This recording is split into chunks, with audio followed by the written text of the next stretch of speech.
Cada una de estas 6 mujeres que vimos hoy es una mujer sin esperanza. Cada una de estas mujeres había perdido la esperanza debido a cosas que suceden en la vida. Algunas de estas cosas no las buscamos. Otras nos suceden, se vuelcan encima de nosotros sin ninguna explicación. Miren, Sara era estéril, no concebía. Hoy día, en muchos casos, después de la concepción, eliminan la criatura, apoyándose la madre, por lo menos, en un supuesto derecho sobre su cuerpo. Pero no era así en el tiempo de Sara. El tener hijos era una señal de bendición. En una cultura, en una sociedad agraria o ganadera, el tener muchos hijos era tu mano de obra. Así que mientras más hijos tú tenías, más tierra tú podías cultivar, más ganado tú podías cuidar. Era una señal de la bendición de Dios tener muchos hijos. Y Sara no tenía ni uno. Por tanto, el no tener un hijo era una señal de maldición, de que Dios estaba disgustado, enojado contigo. Tamar fue engañada y fue violada sexualmente por su medio hermano en un supuesto acto de amor. Y después él la rechazó, la avergonzó y la abandonó. Una mujer sin esperanza. El papá de ambos era David. Sí, ese David, el gran rey. Y no hizo lo que debió haber hecho por guardar el honor de su hija. Ella quedó abandonada y rechazada. Rahab era una prostituta. ¿Qué podemos decir de una mujer en esa condición? Es un objeto sexual. Quizás su trabajo es la única manera que ella piensa que puede mantenerse. No sabemos. Pero todos los días, y quizás muchas veces al día, era usada y descartada por cada hombre que estaba con ella. Era una mujer sin esperanza. Ruth era una viuda y una inmigrante sin papeles. En ambos casos su situación ponía en peligro su vida porque no tenía quien proveyera por ella y no tenía ninguna posesión que pudiera vender para tener dinero. Y su situación en el país donde ella llega como inmigrante es visto como una vergonzosa. Ella es despreciada por la sociedad por su situación. Betsabé era una mujer bella. Era esposa de un oficial prominente en el ejército de Israel. Pero su belleza fue codiciada por otro hombre, David. Sí, el rey David. Y a causa de las decisiones de los dos, un matrimonio quedó roto. Y el esposo en ese matrimonio fue abandonado a morir en el frente de batalla. Y el bebé que nació como producto de ese adulterio murió. Una vida de mentiras, de vergüenza, de enojo, quizás una mujer sin esperanza. Elizabeth, una mujer ya de edad avanzada, en esa edad donde uno espera que la persona tenga nietos, que sea una abuelita.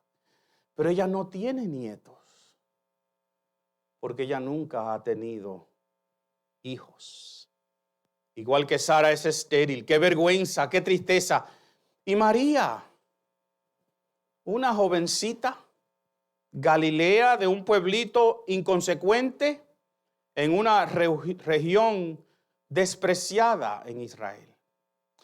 Cada una de estas mujeres, y María, esta jovencita, miren, fue impactada por la vida con circunstancias que quizás nosotros pudiéramos describir como desafortunadas.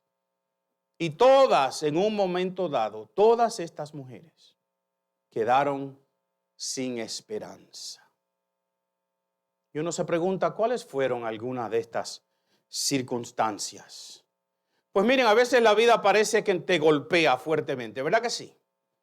A veces tú dices, wow, todo me está saliendo mal y la única suerte que tengo es la suerte que es mala. Sara y Elizabeth son estériles. No es culpa de ellas. Ninguna de ellas hizo nada por merecer esa situación. Ninguna merece la vergüenza y el oprobio que recibía de su comunidad y quizás de su propia familia. Tamar fue engañada por sus dos medios hermanos y uno la violó. Fue traicionada por su propia familia y su papá no la defendió. Ruth quedó viuda y perdió todas sus posesiones. No fue su culpa, no hizo nada malo, no hizo nada para merecer esta mala suerte. A veces la única suerte que tenemos parece ser la mala. Pero a veces tomamos decisiones que a la larga no son buenas. Las malas decisiones traen malas consecuencias.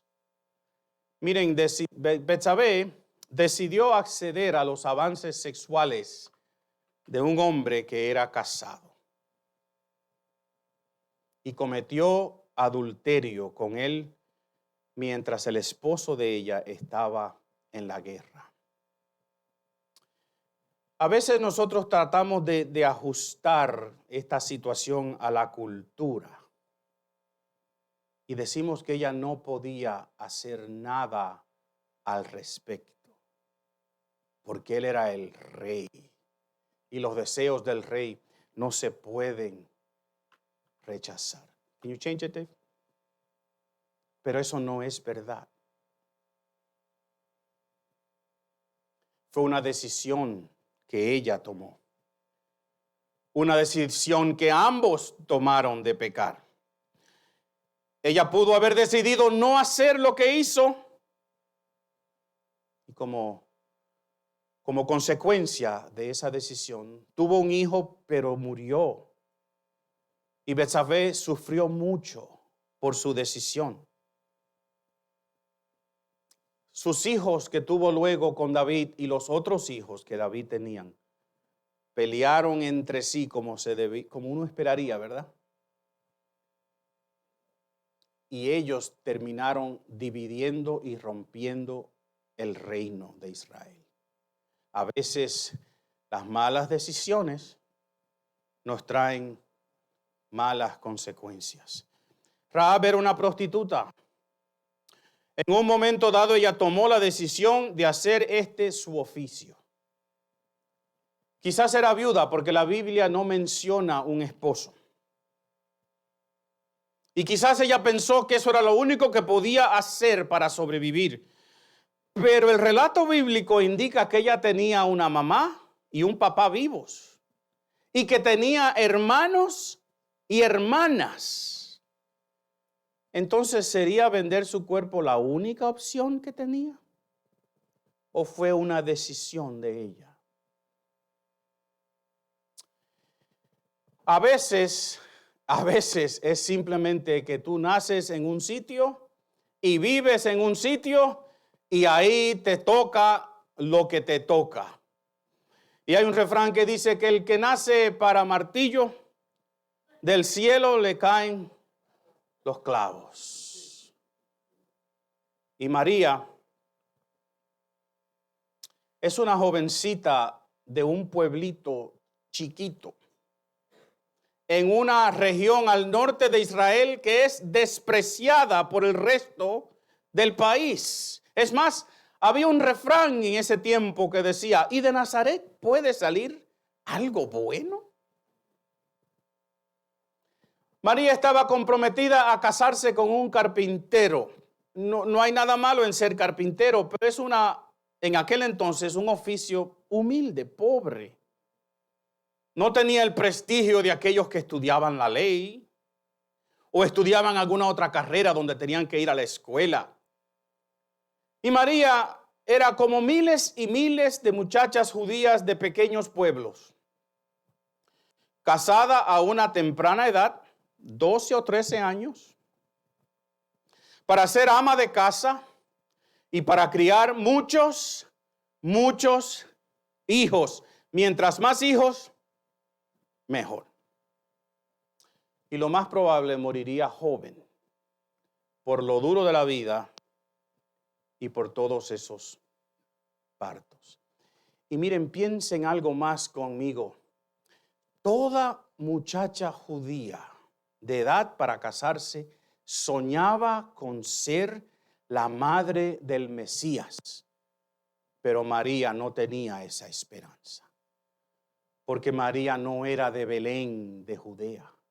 María no era de la región de donde decía la Biblia que iba a nacer el Mesías prometido. Son mujeres sin esperanza por causas y por razones y consecuencias de decisiones, o simplemente porque la vida nos golpea, o por las decisiones que tomamos, o porque nacimos donde nacimos.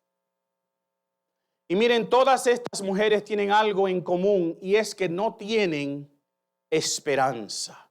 En el día que las conocimos hoy, en la vida de cada una de ellas no hay ninguna esperanza. ¿Qué esperanza tenía una viuda? ¿Qué esperanza tenía una mujer estéril? ¿Qué esperanza tenía una mujer que había sido abusada sexualmente y rechazada? ¿Qué esperanza tenía Rahab, una mujer que había tomado malas decisiones? ¿Qué esperanza tenía una jovencita en Nazaret, desposada a los 12 o 13 años, comprometida para casarse ya? Y si somos honestos, si pensamos y nos ponemos en los zapatos de estas 6 mujeres, 7 mujeres que hablaron hoy, y no con lo que ya conocemos de la Escritura, nosotros dijéramos, ninguna de ellas tenía esperanza. Eran mujeres sin esperanza. Y quizás tú estás aquí hoy y la vida te ha golpeado fuertemente. Quizás te han engañado y te han abandonado. Quizás has tomado decisiones que ahora ponen en dificultad tu vida o te exponen al desprecio. Quizás como María simplemente te das cuenta que lo que te ha tocado es lo que te ha tocado y es lo que te va a seguir tocando. Lo que es y no causa mucho gozo o esperanza eso. Y quizás tú te haces la misma pregunta que se hicieron estas mujeres en el día de hoy. ¿Cómo puede ser esto? ¿A dónde está mi esperanza? Pues yo quiero leer un pasaje bíblico con ustedes hoy que nos va a dar la respuesta a esta pregunta. Yo quiero que vayan conmigo al libro de Lucas, al capítulo 1, versículo 26 en adelante. Lo voy a leer en la nueva versión internacional. Y usted me sigue en la pantalla. Recuérdense que esta es ¿qué? La palabra de Dios, y nosotros damos gracias a Dios por ella. El libro de Lucas, capítulo 1, versículos 26 en adelante. A los 6 meses Dios envió al ángel Gabriel a Nazaret, pueblo de Galilea, a visitar a una joven virgen comprometida para casarse con un hombre que se llamaba José, descendiente de David. La virgen se llamaba María. El ángel se acercó a ella y le dijo: te saludo, tú que has recibido el favor de Dios. El Señor está contigo. Y ante estas palabras, María se perturbó y se preguntaba qué podría significar este saludo. No tengas miedo, María. Dios te ha concedido su favor, le dijo el ángel. Quedarás encinta y darás a luz un hijo y le pondrás por nombre Jesús. Él será un gran hombre y lo llamarán Hijo del Altísimo. Dios, el Señor, le dará el trono de su padre David y reinará sobre el pueblo de Jacob para siempre. Su reinado no tendrá fin. ¿Y cómo podrá suceder esto? Le preguntó María al ángel, puesto que soy virgen. el Espíritu Santo vendrá sobre ti y el poder del Altísimo te cubrirá con su sombra. Así que el santo niño que va a nacer lo llamarán, ¿cómo? Hijo de Dios. Y también tu parienta Elizabeth va a tener un hijo en su vejez. De hecho, la que decían que era estéril ya está en su 6º mes de embarazo. Porque para Dios no hay nada imposible. Y María dijo, aquí tienes a la sierva del Señor. Que el Señor haga conmigo como Él o como me has dicho. Y con eso el ángel la dejó. Esta es la palabra de Dios. ¿Cuál es la respuesta a nuestra pregunta? ¿Cómo podrá ser esto? Porque no hay nada imposible para Dios. Dígalo conmigo. Porque no hay imposible para Dios. Ya dijimos que María no tenía ninguna esperanza. Su futuro iba a ser igual que su presente. Igual que miles y miles de jovencitas de esa edad en la región donde ella vivía. Y aún la gloriosa esperanza de ser la madre del Mesías no era de ella. Si ella se ponía a pensar, ella sabía que el Mesías tenía que nacer en Judá, en Belén, y ella es de Nazaret, en Galilea, 60 millas al norte. Y para ella eso pudiera haber sido como cruzar el Atlántico de lejos. Pero miren, mis hermanos, cuando Dios llega a la vida de una persona, inmediatamente cambia el futuro de esa persona y cambia con la llegada de Jesús. Cuando Dios llega a la vida de una persona y llega a la vida de esa persona en la persona de Jesús, todo cambia. El ángel le dijo, te saludo, tú que has recibido el favor de Dios. Y ella, estoy seguro que María se preguntó, ¿qué? Esto es recibir, como yo estoy ahora, es recibir el favor de Dios. Mejor que Dios me dejara tranquila. Porque mira cómo estoy. No tengo futuro. Lo único que me espera es parir hijos con un carpintero. ¡Qué favor de Dios! Y por eso ya se perturbó. Y si ella se imaginó que era un ángel que estaba ahí, porque no sabemos, ella tiene miedo. ¿Qué es lo que tú me estás diciendo? Y entonces, aun si ella se ponía a pensar que va a tener un hijo, ella dice, pero espérate, es que yo soy virgen. ¿Cómo que voy a tener un hijo? Tú me estás diciendo que haga algo que no debo hacer. María no podía imaginarse en su realidad lo que Dios le estaba diciendo a través de este ángel. Y aunque digamos que para Dios no hay nada imposible, a veces nuestras circunstancias definen y limitan nuestra esperanza. Las cosas que nos suceden, la vida que vivimos, lo que conocemos, lo que tenemos en el banco, limitan nuestra manera de pensar, lo que pensamos que podemos lograr. La realidad de ella no era la que le estaba diciendo este hombre. Y a veces nuestras circunstancias, si usted es honesto en el día de hoy, usted sabe que tus circunstancias, las circunstancias en las cuales tú estás viviendo hoy, limitan, te ponen parámetros a lo que tú crees que puedes lograr. Tú y yo vivimos en un mundo lleno de circunstancias, ¿verdad que sí?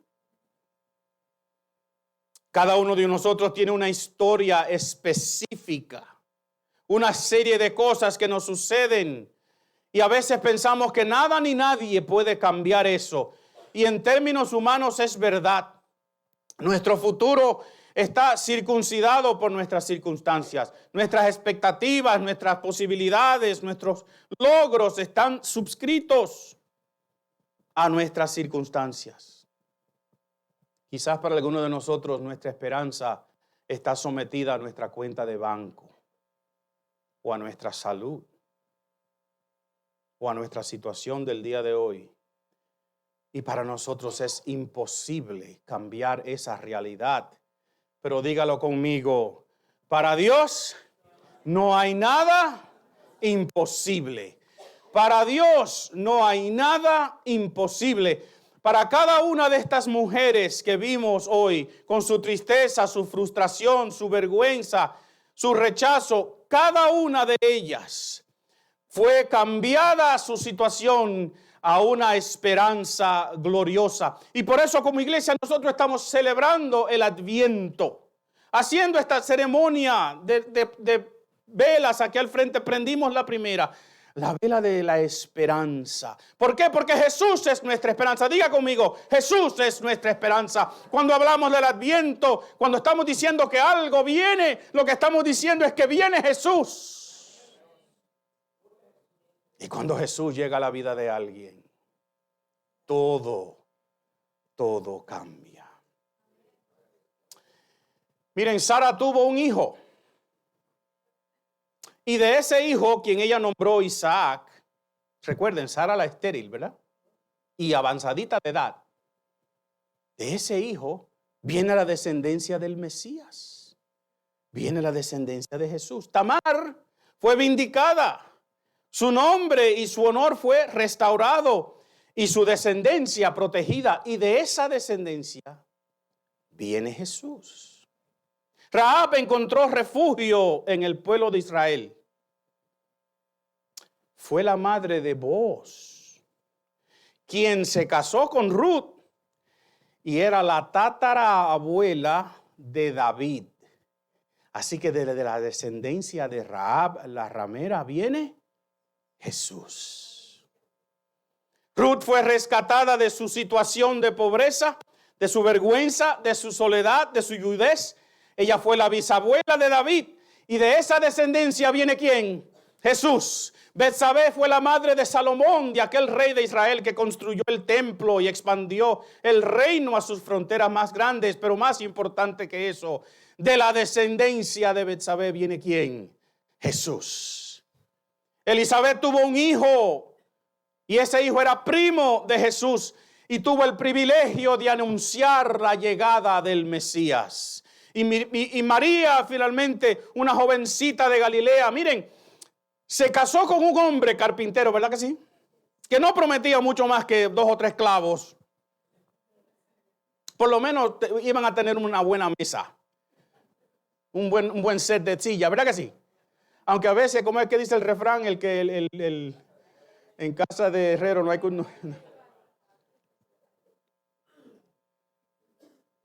Pero José era del linaje de Judá. Y cuando el César, por una de esas coincidencias divinas, dígame, porque no hay coincidencia, ¿verdad que no? Decidió que iba a hacerse un censo. A José le tocaba ir a donde él estaba inscrito. ¿Y dónde era que estaba inscrito José el carpintero? En Belén de Judea. Así que cuando llega esta muchachita con una panza hasta aquí, viajando en un burrito quizás, desesperada por encontrar dónde a dar a luz, llegan finalmente ¿a dónde? A Belén de Judea. Y la profecía se cumple porque para Dios no hay nada imposible. Y el Mesías nace en Belén de Judea. Cada una de estas mujeres está en el linaje de Jesús. Aquellas que no tenían esperanza fueron la madre de nuestro Mesías, de nuestro Jesús. Quizás en un momento dado cada una de ellas se preguntó, como nos preguntamos hoy, ¿cómo podrá ser esto? ¿Cómo saldré de esta situación? Pero cada una de ellas experimentó lo que todo ser humano desea tener más que nada. Todo ser humano necesita y desea tener esperanza. Y es Jesús quien trae esa esperanza a la humanidad. Medita conmigo un momentito. Quizás te sientes como una de estas mujeres, despreciada, abandonada, avergonzada, rechazada, sin futuro, sin ninguna esperanza. Y quizás tú, hombre, que estás aquí, quizás no quieres admitir que te sientes así, porque nosotros los hombres, ¿verdad? Que tenemos que ser, ¿qué? Fuertes. Tenemos que tener todo bajo nuestro control. Pero tú y yo, caballero, sabemos por lo que estamos pasando. Y hoy el mensaje es el mismo para todos. Jesús es nuestra esperanza.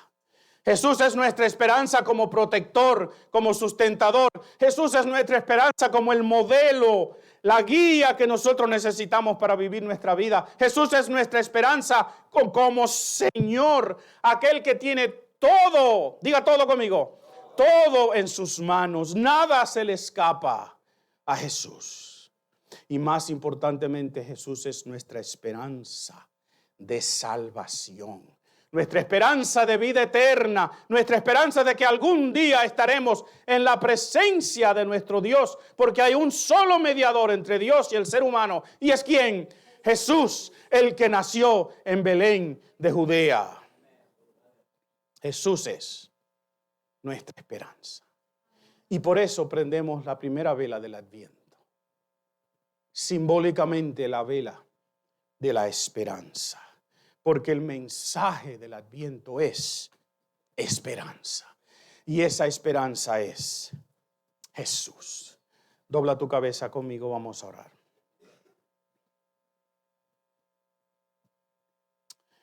Eterno Dios, gracias por Jesús. Gracias porque en Jesús tenemos esperanza de un futuro diferente. Y esa esperanza cambia nuestro presente también. Cambia la manera en que vivimos. Cambia la manera en que pensamos. Cambia la manera en que hacemos planes. Porque aunque vivimos aquí y nuestras circunstancias sí ponen un círculo alrededor de nuestro potencial, nosotros sabemos que tenemos una mansión, un sitio, una ciudadanía más allá de esta. Que no somos de aquí nada más. Nosotros somos de allá también. Y algún día nuestra esperanza será cumplida totalmente. Cuando estemos frente a aquel que trajo esperanza a este mundo. Y nos arrodillemos frente a Jesús. Y igual que toda rodilla de los que están en el cielo y en la tierra y debajo de la tierra se doblará ese día. Y todos dirán que Jesús es el Señor. Y tú, Padre, serás glorificado. El Adviento es Jesús. Y Jesús es esperanza. Gracias, Señor. Oramos en el nombre de Jesús. Y el pueblo de Dios dice, amén. Y amén, póngase de pie conmigo.